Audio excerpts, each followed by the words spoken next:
যেখানেই তোমরা থাকো না কেন, ইউদরিকুমুল মাউত, মৃত্যু তোমাকে ধরবেই, মৃত্যু তোমাকে স্পর্শ করবে।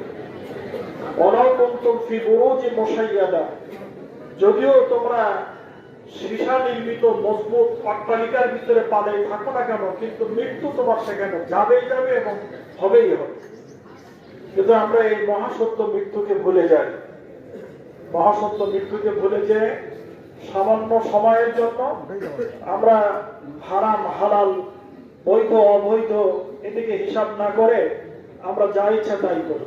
এই জন্য আল্লাহ রাসূল বলেছেন, আল কাইয়িস, প্রকৃত জ্ঞানী মানুষ হলো সেই মান দানা নাফসা ওয়া আবিদা লিমা বাদাল মাউত, যে তার নিজেকে ইসলামের পথে পরিচালিত করে এবং মৃত্যুর পরের জন্য তার সকল প্রস্তুতিকে সম্পন্ন করে।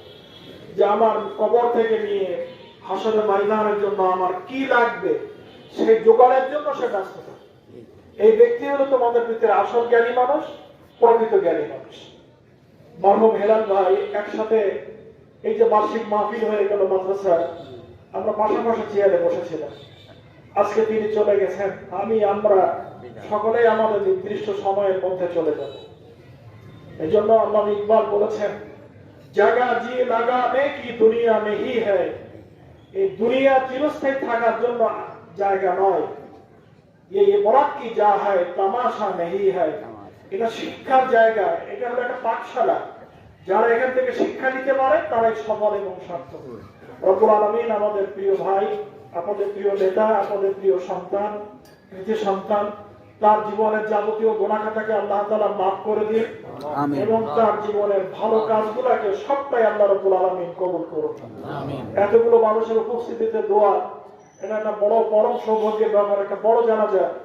এই এতগুলি মানুষের উপস্থিতির এই দোয়ার মাধ্যমে আল্লাহ রাব্বুল আলামিন নিঃসন্দেহে তার জীবনের জন্য একটা বড় পাথর হিসাবে এই জানাজাকে আল্লাহ রাব্বুল আলামিন কবুল করতে পারেন।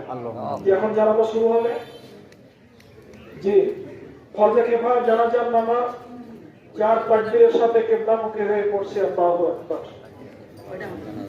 এটা কখন